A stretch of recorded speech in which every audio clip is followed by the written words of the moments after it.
Hi, this is JF from Kataklysm, and you're listening to musicfiends.com. I need some movement, Texas!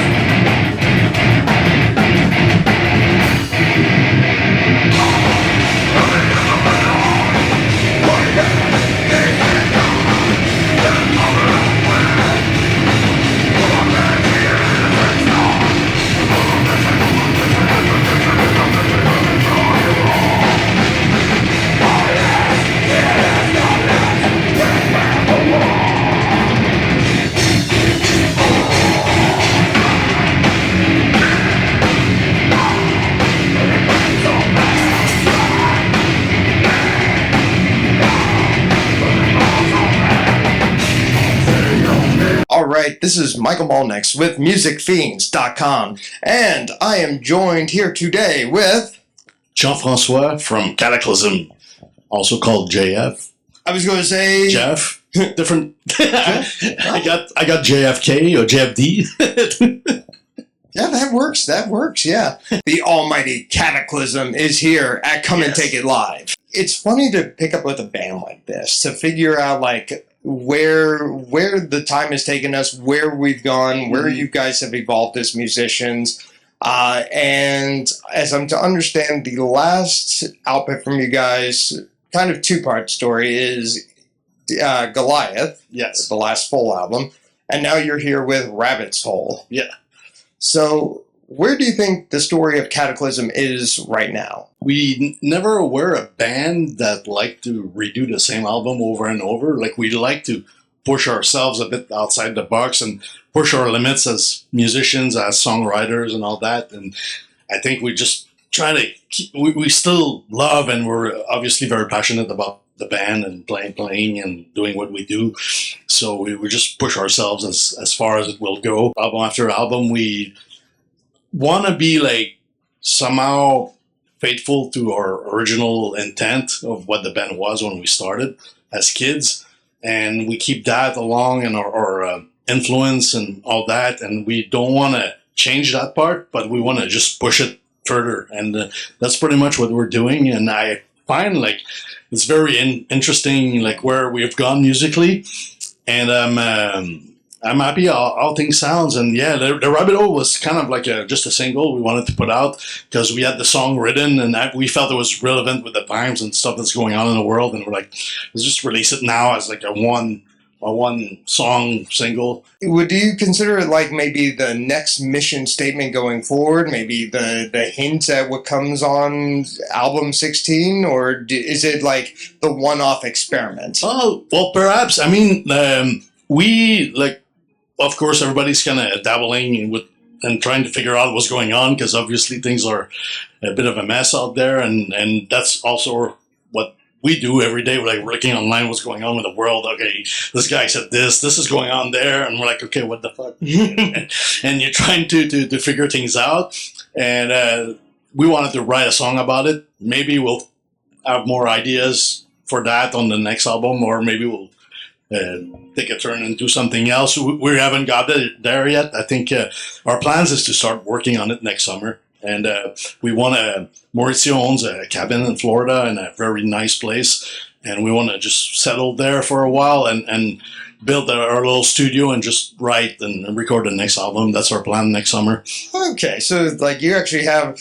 It's actually kind of funny when you talk about it like that. Like you've already got like the destination in mind. You're just like, okay, let's just see how this feels like home/studio as well. With Kataklysm, we all live in different cities. So I'm in Dallas. Our singer's in Florida. Our drummer lives in Los Angeles, and our bass player's in Montreal in Canada.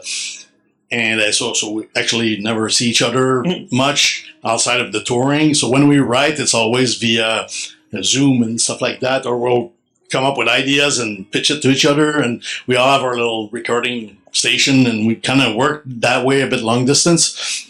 But this new album, we felt like it would be cool to just be in the same room and just talk to each other and just feed off each other's ideas and stuff like that. So that's the plan for next record.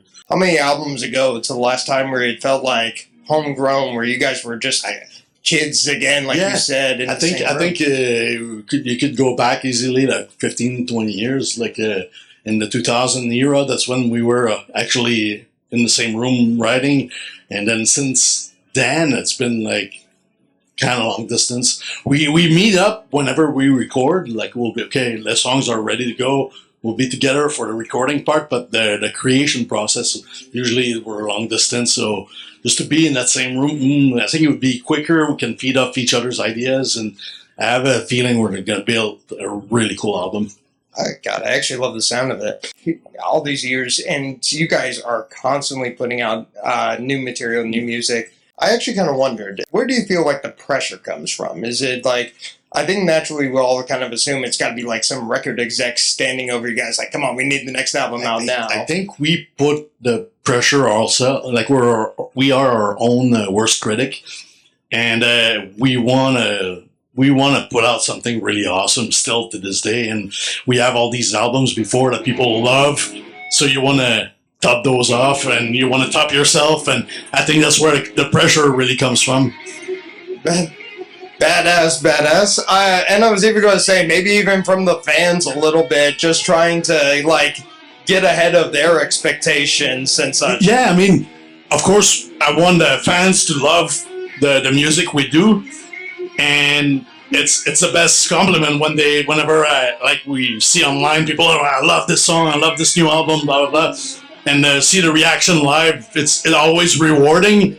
But for me, it's like if I can satisfy my own inner bad critics, like to me, I'm happy if I get it to that point. I like that. By the way, I think you just mentioned the drummer has changed over in the past album or 2 albums, right? Yeah, it's been like 5-6 years now. We have James in the band. We had to change again because we had our former drummer Ollie. It's kind of like sometimes it's like a bad relationship or a bad marriage, and then things don't work anymore. So we had to part ways at some point. Was especially when the pandemic happened and we had some inner stuff going on, and we're like, okay, let's just split for everybody's benefits. Yeah. And then we found James, and so far things are going awesome. He fits very well with us because we all think alike, and we enjoy each other's company, and he's a great asset to the band. Well, if I get this right, I think like Goliath is maybe the first album he was part of.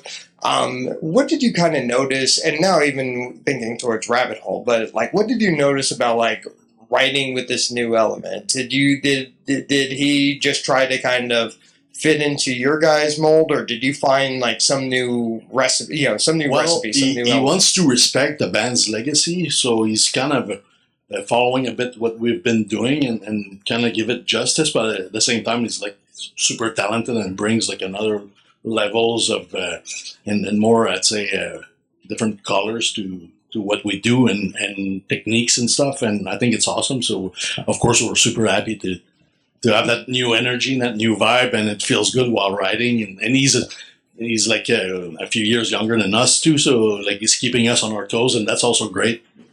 Well, now we turn from the studio mindset to the live setting. We're here at Come and Take It Live, just a few hours from home from you, I find out.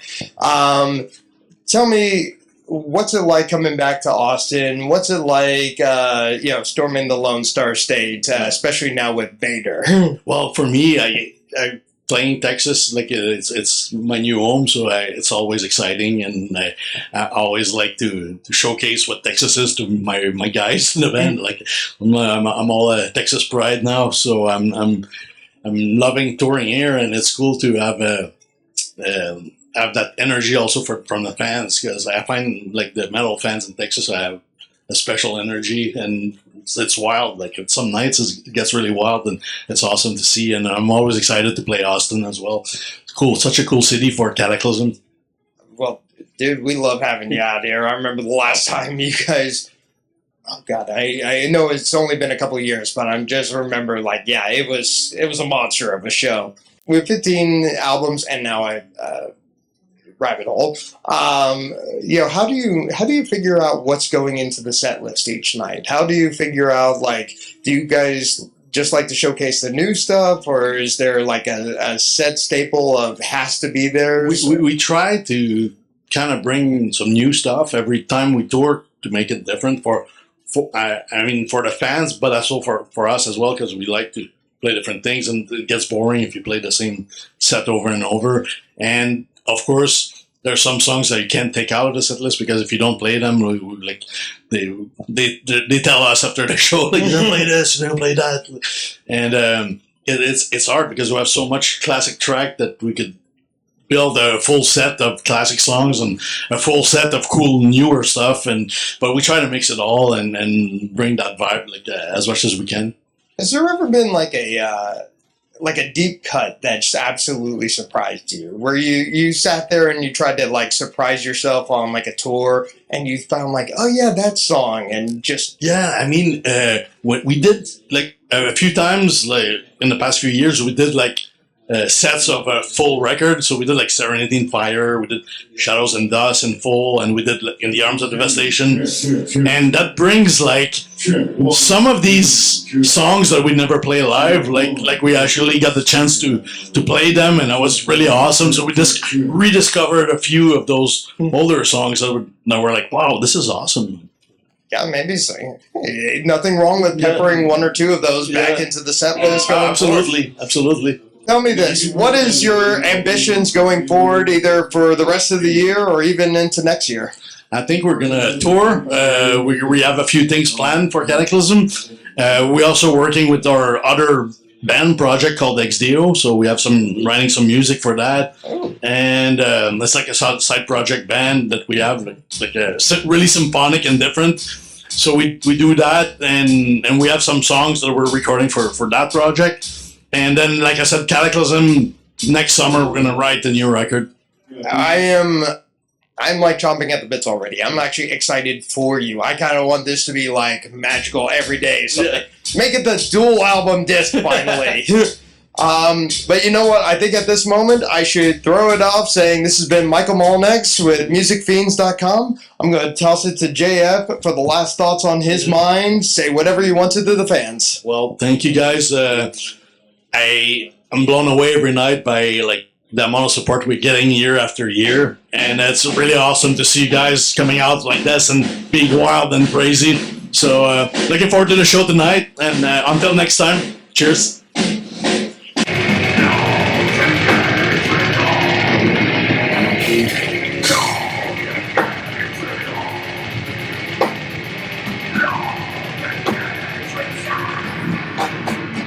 Fuck yeah.